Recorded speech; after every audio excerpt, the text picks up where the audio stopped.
আমরা দুপুর 1টার সময় হঠাৎ ঠিক করি চলো এই সপ্তাহে যাওয়া যায়।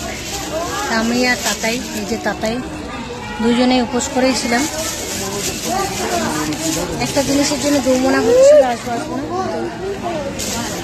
এই কাজটাও হয়ে গেল, এই কাজটাও হয়ে গেল একসাথে দুটো খবর। চ্যানেল তো চ্যানেলকে খেয়ে একটু প্রসাদ রেখে দিই, নিয়ে তারপরে এদিক ওদিক ঘুরবো। পুজো করা হয়ে গেল।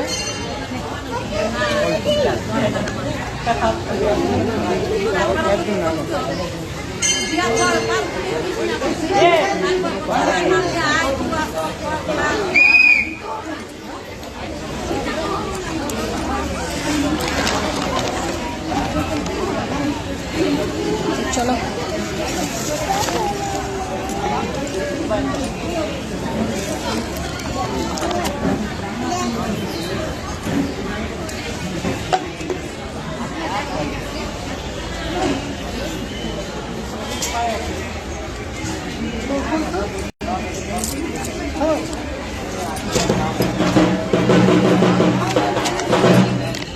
খুব ভালো করে পুজো হলো। আমি ওই যে এই টাইমটাই আসি, ভিড়টা কম থাকে, একদমই কম।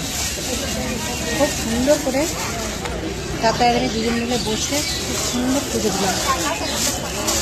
খুব সুন্দর, তো ভিড় একটা আমাদের পুজো হয় না। একজন আমার থালা সাজানো দেখে বলছে, দোকানদার বলছে, সকাল থেকে এরকম আপনার মতন এরকম থালা সাজিয়ে এত সুন্দর করে আমি তো দেখলাম না, পুজো কেউ নিয়ে গেলাম। আমি কী বলেন? বলছে সত্যিই কথা। আমিও জানি না, হঠাৎ করে সম্পূর্ণ জিনিস জোগাড় হয়ে গেছে, সম্পূর্ণ। আজকে আমি ঘরের জন্য নিয়েছিলাম, আর এখানে 2-1টা জিনিস বাকি ছিল, এগুলো কিনে নিলাম এখানে। তো আমাদের তো পুজো সম্পূর্ণ হয়ে গেছে বাবা। কবে থেকে বলছিলাম যে আসবো আসবো আসবো, আমি তো ভৈরব সেজেই গেছি। এই কালীটা হচ্ছে রাস্তার কালী।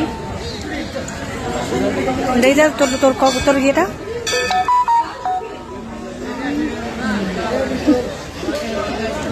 হাতাটা চলতেই ঢেকে যাচ্ছে, ভালো লাগছে।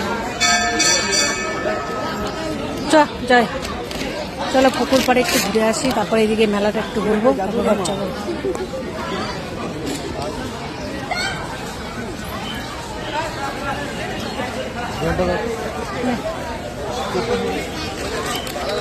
हर हर महादेव।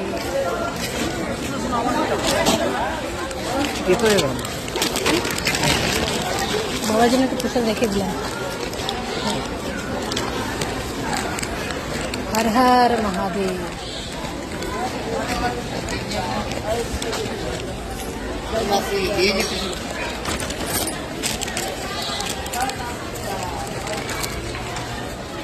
ওইখানে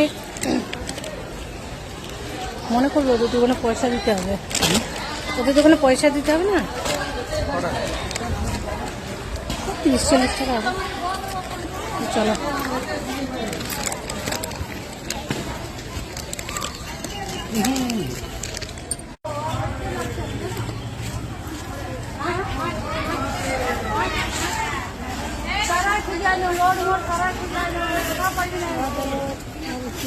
রেখে দাও, রেখে দাও।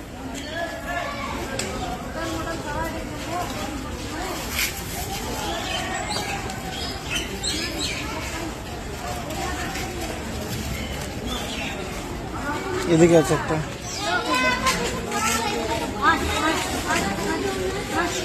এদিকে এদিকে দাও।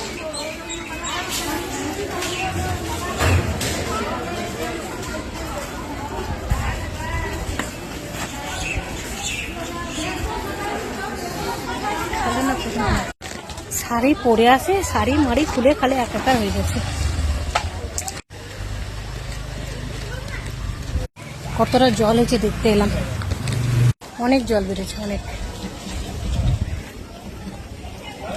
যাই হোক, ভোলানাথ টানিয়েছে, ওই জন্য চলে এলাম। 1টার সময়তেই বললাম দাদাইকে যে তাতাই যাবি, চল একটু যাই ঘুরতে ঘুরতে, দুপুরে আর ঘুমাবো না। চলে এলাম। গেটটা, হ্যাঁ হ্যাঁ, এখান থেকে অনেক প্রচুর লাইন হচ্ছে তাহলে। হ্যাঁ হর হর মহাদেব।